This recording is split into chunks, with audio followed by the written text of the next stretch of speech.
Hello student, আশা করি সকলে ভালো আছো। তোমরা সকলেই জানো ডাব্লিউবিসিএস ক্লার্কশিপ মেইনস পরীক্ষা খুব শিগগিরই হতে চলেছে। ডেট দিয়েও দেওয়া হয়েছে, 28 তারিখ পরীক্ষা হবে। তো এর মধ্যে আমি কিছু নিয়ে এসেছি পিওয়াইকিউ বা বিগত বছরের কিছু প্রশ্নোত্তর। তো আজকে আমরা যেটা করবো সেটা হবে রিপোর্ট রাইটিং, ঠিক আছে?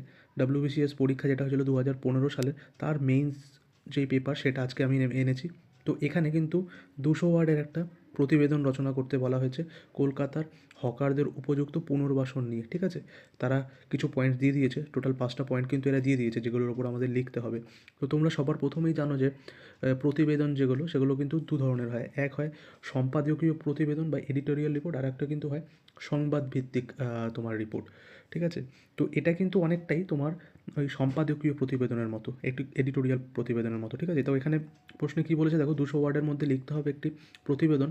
কলকাতার হকারদের উপযুক্ত পুনর্বাসনের প্রয়োজনীয়তা নিয়ে একটি প্রতিবেদন রচনা করুন। এই প্রসঙ্গে কলকাতার ফুটপাত ও রেল স্টেশনগুলির উল্লেখ প্রয়োজন। এই সূত্রগুলি দিয়ে প্রতিবেদন লিখতে হবে।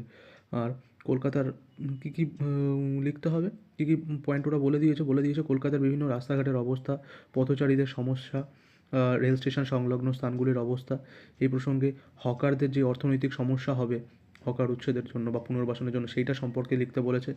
আর উপযুক্ত অর্থনীতিবিদ এবং পরিকল্পনাবিদদের সাহায্যে এই সমস্যা সমাধানের যথাযথ আন্তরিক প্রয়াস, এই সমস্ত পয়েন্টগুলো নিয়ে কিন্তু আমাদের একটি রিপোর্ট লিখতে বলেছে 200 ওয়ার্ডের মধ্যে, ঠিক আছে? এর টোটাল মার্কস কিন্তু ছিল 20 নম্বরের। তো চলো, যেটা আমি লিখেছি সেটা তোমাদের দেখাচ্ছি। এই যে সবার প্রথমেই দেখো একটা ক্লিয়ার হেডিং দিয়েছি, যেটা মাস্ট: কলকাতার হকারদের উপযুক্ত পুনর্বাসনের প্রয়োজনীয়তা। তোমরা জানো যে এই রিপোর্ট লেখার সময় বা প্রতিবেদন লেখার সময় যে হেডিংটা আমরা দেব সেটা কিন্তু খুব বড় হওয়া চলবে না। মোটামুটি 6 থেকে 7টি ওয়ার্ডের মধ্যে কিন্তু এই হেডিংটা দিতে হয়। তো সেরকমই একটি আমি শিরোনাম বা হেডিং ইউজ করেছি: কলকাতা হকারদের উপযুক্ত পুনর্বাসনের প্রয়োজনীয়তা। তারপর যেটা লিখতে হয় নিজস্ব সংবাদদাতা কলকাতা। এখানে সাম্প্রতিক সময়ে আমি লিখেছি, কিন্তু এখানে তোমরা যে সময় পরীক্ষা দেবে সেই সময়ের একটা ডেট দিয়ে দেবে। ধরা যাক 17ই ডিসেম্বর, 17ই ডিসেম্বর, ঠিক আছে? এরকম একটা ডেট তোমরা দিয়ে দেবে। তো এবার দেখো শুরু হচ্ছে। আমি কিন্তু 3টে প্যারাগ্রাফে কিন্তু এটা লিখেছি, আর শেষে ওই একটা স্থায়ী সমাধানের যে ব্যাপার সেটা এক লাইনে উল্লেখ করে দিয়েছি। তো চলো দেখে নেওয়া যাক। কলকাতা মহানগরের বিভিন্ন গুরুত্বপূর্ণ রাস্তাঘাট ও জনবহুল এলাকায় হকারদের উপস্থিতি একদিকে যেমন শহরের অর্থনীতিকে সচল রাখে, তেমনি অপরিকল্পিত অবস্থানের কারণে যানজট ও পথচারীদের অসুবিধার সৃষ্টি করছে।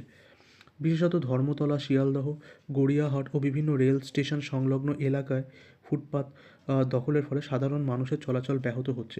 দেখো এখানে আমি একটা জিনিস বলে রাখি, যে রিপোর্ট রাইটিংয়ের সময় অনেক সময় এটা বলা হয় যে কোনো নির্দিষ্ট এলাকা বা কোনো নির্দিষ্ট শহরের নাম উল্লেখ করতে বারণ করা হয়, কিন্তু এখানে কিন্তু আমাদের বলেই দেওয়া হয় যে শহর কলকাতার সম্পর্কে লিখতে বলা হয়েছে, এবং কলকাতার যে সমস্ত ব্যস্ত এরিয়াগুলো রয়েছে সেগুলোতে যে সমস্ত সমস্যা আছে সেগুলো সম্পর্কে উল্লেখ করতে। সেই জন্যই আমি এই নামগুলো ইউজ করেছি, যেমন ধর্মতলা, শিয়ালদা, গড়িয়াহাট। এবং তোমরা রাস্তায় বেরোলেও তোমরা জানো যে এই সমস্ত এলাকার অবস্থাটা কীরকম, কতটা কনজেস্টেড। আর মেইনলি এটা কিন্তু হকারদের উপস্থিতির কারণেই, ঠিক আছে? তো এটাই বলেছে, বিশেষত ধর্মতলা, শিয়ালদহ, গড়িয়াহাট ও বিভিন্ন রেল স্টেশন সংলগ্ন এলাকায় ফুটপাত দখলের ফলে সাধারণ মানুষের চলাচল ব্যাহত হচ্ছে। এটা অবশ্যই হবে, কারণ হকাররা যদি ফুটপাতে নিজেদের স্টল বসায় তাহলে অবশ্যই পথচারীরা সেই ফুটপাতের ওপর থেকে হাঁটতে পারবে না, তাদের বাধ্য হয়ে নামতেই হবে রাস্তায়। আর সেক্ষেত্রে কিন্তু একটা অ্যাক্সিডেন্টের চান্স থেকে যায়। তো ফুটপাত দখল হয়ে যাওয়ায় পথচারীরা রাস্তায় নামতে বাধ্য হতে হচ্ছে, যা দুর্ঘটনার আশঙ্কা বাড়াচ্ছে। রেল সংলগ্ন এলাকায় এই সমস্যা আরও প্রকট, কারণ সেখানে প্রতিদিন হাজার হাজার যাত্রী যাতায়াত থাকে। তবে এই সমস্যার আরও একটি দিক হলো হকারদের আর্থিক অনিশ্চয়তা। বহু হকারই এই ব্যবসার উপর সম্পূর্ণভাবে নির্ভরশীল, এবং উচ্ছেদের ফলে তাদের জীবিকা সংকটের মুখে পড়ে। এই পরিস্থিতিতে প্রয়োজন পরিকল্পিত পুনর্বাসন। নগর পরিকল্পনাবিদ ও অর্থনীতিবিদদের পরামর্শে নির্দিষ্ট হকার জোন চিহ্নিত করা, বিকল্প বাজার গড়ে তোলা এবং লাইসেন্স প্রদান করা জরুরি। এতে একদিকে যেমন শহরের সৌন্দর্য যান চলাচল স্বাভাবিক হবে, তেমনই হকারদের জীবিকা সুরক্ষিত থাকবে। দেখো এখানে কিন্তু 5 নম্বর পয়েন্টে বলেছিল প্রশ্নে যে অর্থনীতিবিদ বা পরিকল্পনাবিদদের সাথে কথা বলে কী ধরনের আমার কারেক্টিভ মেজার্স নেওয়া যায় সেগুলো উল্লেখ করতে বলা যায়। তো আমি এই প্যারাগ্রাফটায় এটাই উল্লেখ করেছি যে কীভাবে এই হকার পুনর্বাসনের সমস্যাটাকে আর কি আমরা সমাধান করতে পারবো। সেটাই বলা হয়েছে।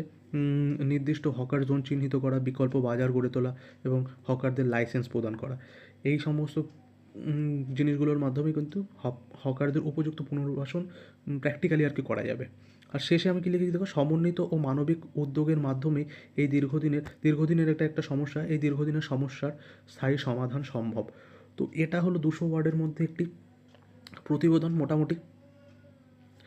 তো আর এটা যদি তোমরা পিডিএফ পেতে চাও, আমাদের টেলিগ্রাম চ্যানেলে জয়েন করে যাও। টেলিগ্রাম চ্যানেলে আমি লিঙ্ক দিয়ে দেবো, সেখান থেকে তোমরা এটা ডাউনলোড করে একবার রিভাইজ করে নিতে পারো, ঠিক আছে? এবং এছাড়াও আমি অন্যান্য যে সমস্ত টপিকগুলো রয়েছে সেগুলো সম্পর্কে আমি ভিডিও আনবো খুব শিগগিরই, ঠিক আছে? তো এই চ্যানেলটাকে তোমরা সাবস্ক্রাইব করে নিও।